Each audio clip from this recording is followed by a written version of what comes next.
Tout d'abord, je remercie le Collège de France de m'avoir invité pour avoir cet honneur de partager un peu le résultat de mes recherches. Je viens de l'Université des langues étrangères de Pékin, le Centre de recherche de sinologie étrangère, LIGEN.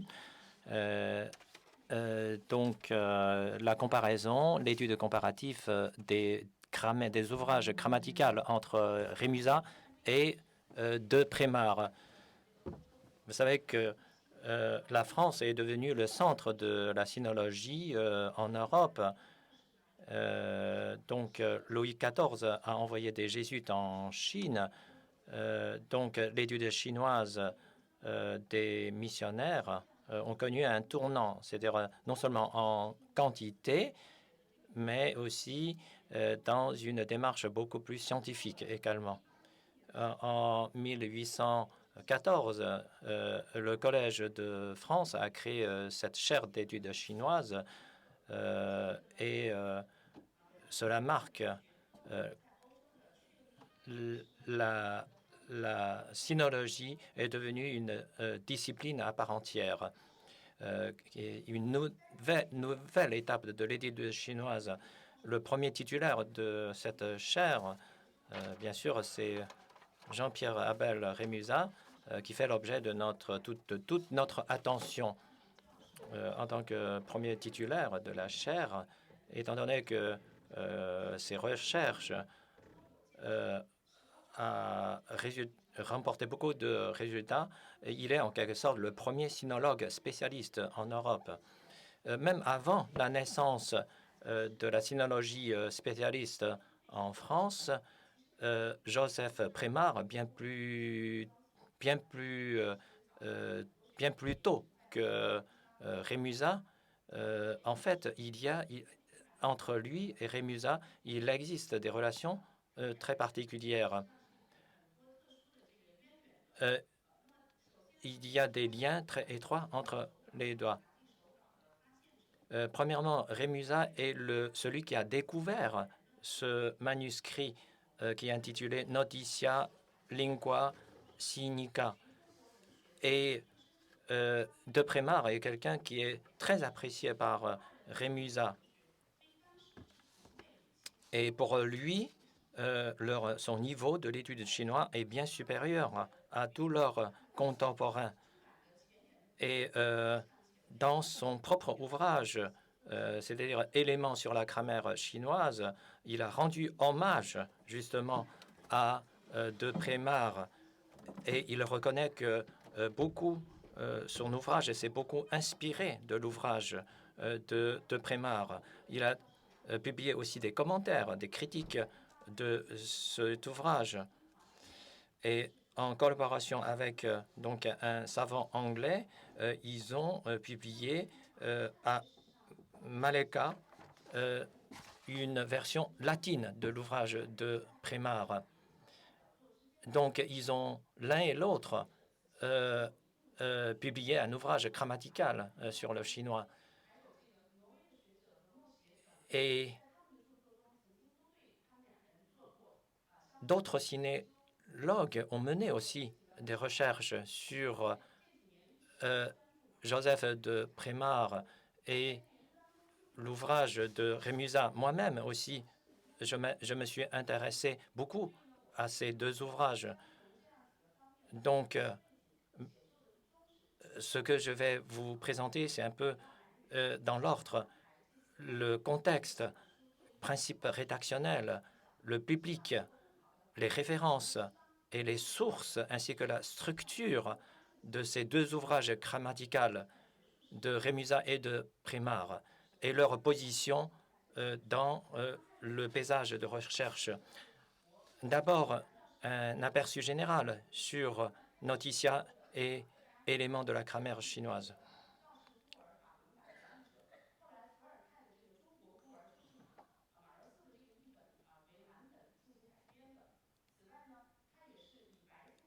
Et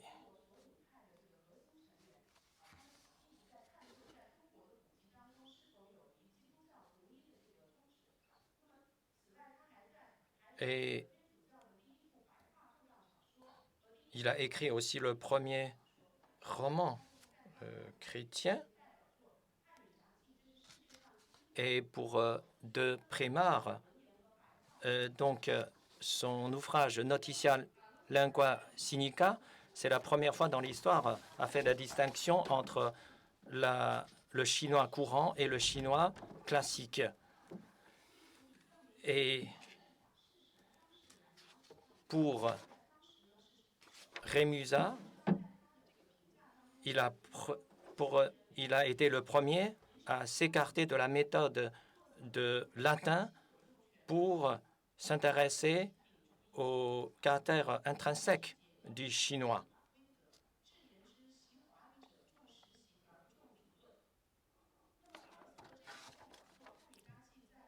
Le Notitia de Prémar a été écrit en latin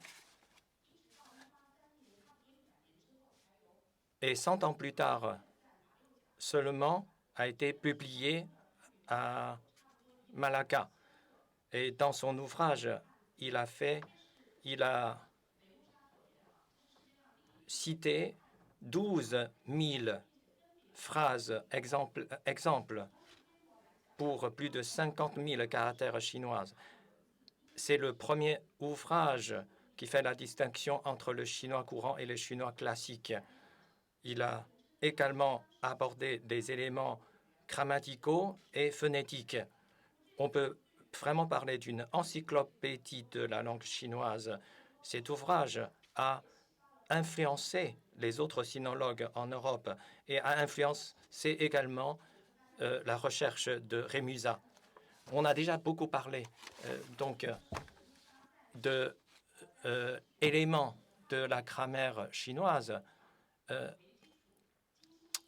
En fait, Rémusat a écrit ses livres sur la base des manuels de son enseignement de chinois au Collège de France. C'est un ouvrage très concis et très pragmatique. Il est devenu, marque un nouveau point de départ pour l'enseignement du chinois en France et son importance a été reconnue par le milieu de sinologues. Joseph de Prémar et de Albert Rémusat sont l'un et l'autre représentants de leur génération de sinologues. 100 ans les séparent, mais il existe des similitudes entre les deux. Premièrement, ils ont commencé à apprendre le chinois à l'âge adulte seulement, et ils ont connu un processus d'élargissement et d'approfondissement. Pour de Prémar, quand il est arrivé en Chine, il a plus de 30 ans, et pour Rémusat, il a plus de 18 ans aussi. Ils ne sont plus dans l'âge d'or pour apprendre une langue étrangère, mais comme ils ont de l'assiduité et un certain don pour les langues, donc en 4 ou 5 ans, ils ont maîtrisé cette langue. Deuxièmement, ils ont fait face à la même pénurie de professeurs, voire de absence de professeurs ou de dictionnaires. Ils ont franchi beaucoup d'obstacles pour maîtriser cette langue. De Prémar, par exemple, a décrit son processus d'apprentissage de langue.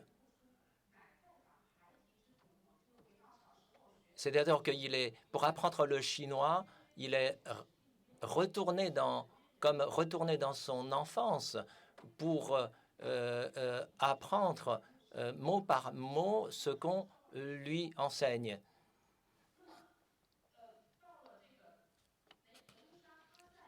Quant à Rémusat, donc en 1806, il est tombé sur cet ouvrage qui est le Herbier chinois, donc qui a suscité son intérêt pour le chinois. Mais le conservateur des manuscrits de l'époque, M. Langlaise, lui a même refusé d'avoir accès aux manuscrits nécessaires Et en absence de professeurs et d'enseignants, donc il ne peut compter que sur lui-même. Donc il a eu recours aux ouvrages ramenés par ses amis de Chine. Par exemple, la Chine illustrée de Kircher, etc. Et qu'est-ce qu'il a fait? Il commence par apprendre les caractères chinois pour analyser leur position dans une phrase et analyser la fonction grammaticale. Mais par rapport à Rémusat, De Prémar a l'avantage de se trouver directement en Chine. Il a accès aux Sishu Wujing, 4 livres 5 classiques. Mais pour Rémusat, c'est plus difficile. Il n'a pas de matière première de première main. Il ne peut compter que sur des ouvrages de seconde main, en quelque sorte. Pour De Prémar, en tant que missionnaire, il a besoin de maîtriser le chinois pour diffuser les paroles de l'Évangile. Donc, il est motivé pour apprendre le chinois. Donc, quand il a écrit donc Noticia, son but, c'est de donner les compétences de lecture, de parole, d'expression aux étudiants. Donc, son statut de missionnaire influence aussi son écriture de son ouvrage. Ce qu'il cherche, c'est de donner les compétences de lecture aux étudiants pour qu'ils puissent avoir accès aux grands classiques chinois pour y trouver des traces de la doctrine chrétienne. Donc, son but réel est caché et n'est pas apparente, mais transparaît à travers sa façon de présenter les choses. Mais pour Rémusat, le contexte est complètement différent. Il fait face aux étudiants. Donc, son but rédactionnel, c'est de donner à ses étudiants les moyens d'apprendre le chinois et de réviser leurs leçons. Comme il n'a jamais été en Chine, il lui manque de la pratique. Donc, il ne peut pas étendre son enseignement dans tous les domaines. Donc, il est obligé de se focaliser sur certains aspects de l'apprentissage, à savoir la lecture surtout. Et il donne les règles de grammaire essentielles à ses étudiants pour qu'ils puissent accéder aux ouvrages classiques chinois. Malgré le fait que ces deux ouvrages sont écrits pour faciliter l'apprentissage du chinois par les Européens, mais dans d'autres domaines, ces deux ouvrages sont différents. Le public est différent. Pour De Prémar, son ouvrage a été dédié aux missionnaires ou encore aux savants chinois qui étudient la Chine. Pour lui, c'est un ouvrage qui aidera les Européens à mener des études sur la Chine. On a dit qu'il y a 12 000 phrases, exemples, extraits des ouvrages classiques chinois, ce qui constitue un panorama de la langue chinoise. Pour des débutants, eh bien, l'ouvrage de Prémar, c'est difficile. Il n'est pas écrit pour des débutants de l'apprentissage de la Chine, du chinois.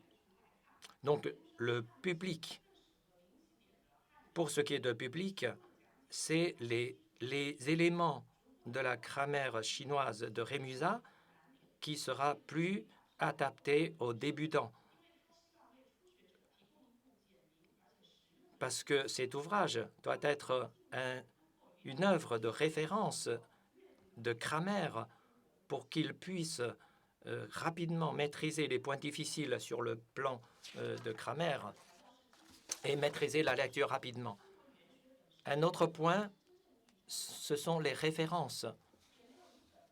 Car en Chine, il n'a pas existé un ouvrage grammatical proprement dit. Donc, pour bien enseigner le chinois, ils ont besoin d'analyser et résumer la grammaire chinoise. Ce qu'ils ont fait, c'est de faire appel au latin et analyser la grammaire chinoise avec les règles du latin. Donc, c'est la raison pour laquelle on voit bien que leurs ouvrages ont été influencés par le latin. Cette méthode de faire représente certains avantages, car ça leur a facilité de comprendre le chinois et les règles grammaticales et atténuer le degré de difficulté. Mais cette façon de faire a ses inconvénients. Et celui de ne pas pouvoir bien se focaliser sur des caractéristiques qui sont propres à la langue chinoise.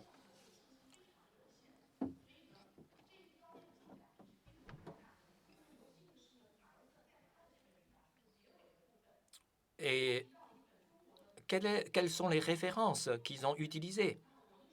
Et De Primard a évoqué un ouvrage classique chinois qui est Gu Xue Gou Xuan. À la fin de son ouvrage, j'ai étudié cet ouvrage. En fait, il a été écrit par un savant chinois sous la dynastie des Song. Quand on regarde ce personnage de Chen Kui, en fait, on découvre qu'il a écrit un autre Wenze, un autre ouvrage qui s'appelle Wenze, qui est une étude de la rhétorique chinoise. Et par ailleurs, j'ai réalisé ma thèse sur cet ouvrage. Donc, ma conclusion est que le deuxième chapitre de Noticia, c'est principalement inspiré de Gu Xue Gou Xuan et de Wenze, de ce savant de la dynastie des Song. Mais quand on arrive à l'époque de Rémusat, nous avons déjà beaucoup de résultats de l'étude de langue chinoise. Il a beaucoup plus d'appui matériel que son prédécesseur. Il a pu s'inspirer des ouvrages grammaticaux qui existent déjà et il a à sa disposition un certain nombre de dictionnaires. Et un autre point, c'est les sources, c'est-à-dire les citations qu'ils ont utilisées dans leurs œuvres. Le choix de ces citations viennent de différents registres de langue, parce que pour De Primard, il a fait la distinction entre le chinois populaire ou chinois courant, qui vient souvent des romans populaires au bord de l'eau, etc. Ces langues courantes sont la langue qui était pratiquée dans la population. C'est une langue très expressive. L'apprentissage du chinois courant peut aider les missionnaires de comprendre et de se faire comprendre. Mais pour le chinois classique, il a surtout tiré ses citations des grands classiques chinois. Et cette partie pourra aider les missionnaires à bien comprendre les classiques chinois et de écrire eux-mêmes. Un autre point, c'est que ces citations viennent des ouvrages non seulement de confucianisme, mais aussi de toutes les autres écoles, et qui couvrent une très large période historique de la dynastie des Qing jusqu'aux dynasties des Qing. Et à travers ces citations, il pourra faire apparaître justement les traits caractéristiques qui sont liés à la grammaire. C'est à travers l'apprentissage de ces citations que les étudiants peuvent comprendre les règles grammaticales et maîtriser la langue. Et cette façon de faire a été reprise par Rémusat.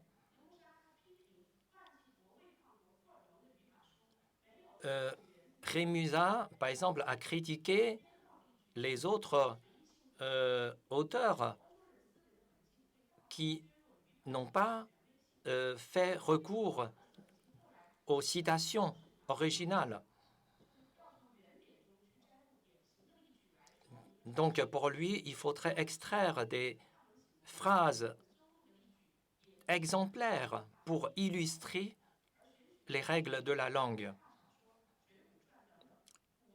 Il a également fait tirer des citations, par exemple, du roman Au bord de l'eau, mais il a fait appel aussi aux ouvrages, aux grands classiques. Et en plus, pour chaque citation, il insiste à vérifier dans l'original.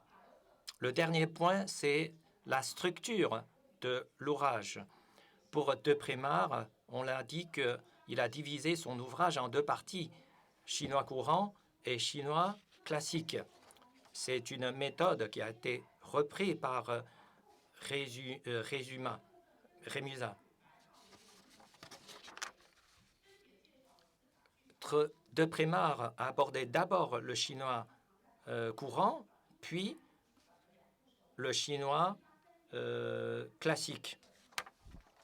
J'ai comparé de nombreux ouvrages et j'en ai tiré, par exemple, cette structure de leur ouvrage. Par exemple, pour ce qui est de Prémart, donc il y a des chapitres qui concernent les classiques, les caractères chinois, et la dernière partie, c'est l'index des ouvrages qui a été utilisé. Et maintenant, concernant l'ouvrage de Rémusat,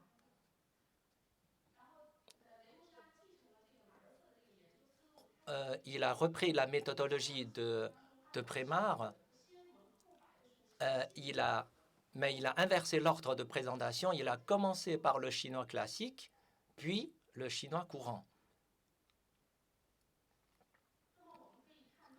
Nous pouvons voir que pour ce qui est de structure de l'ouvrage, donc pour De Prémart, c'est d'abord le chinois courant, puis le chinois classique, parce que c'est normal pour les missionnaires, ils sont en premier lieu en contact avec la population, donc il faut qu'ils apprennent, commencer par apprendre le chinois courant. Mais pour Rémusat, c'est le contraire. Il commence par la langue écrite, donc il commence par le chinois classique, puis seulement le chinois populaire ou courant.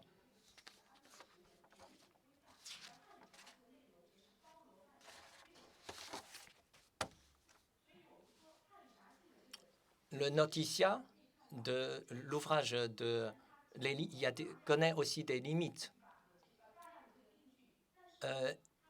L'ouvrage a donné beaucoup de citations, mais contient peu de règles grammaticales, ce qui a fait l'objet de certaines critiques d'autres linguistiques,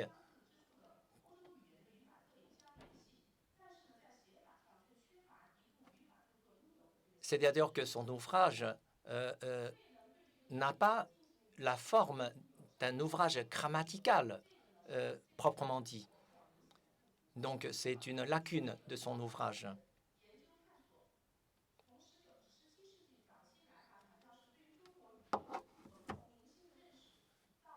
Pour l'étude de la grammaire chinoise a connu plusieurs étapes au XVIIe siècle par les missionnaires qui ont une connaissance très vague et jusqu'à Rémusat.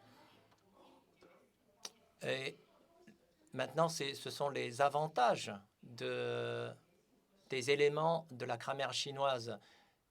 Il est bien ciblé, bien pratique et bien adapté à l'apprentissage de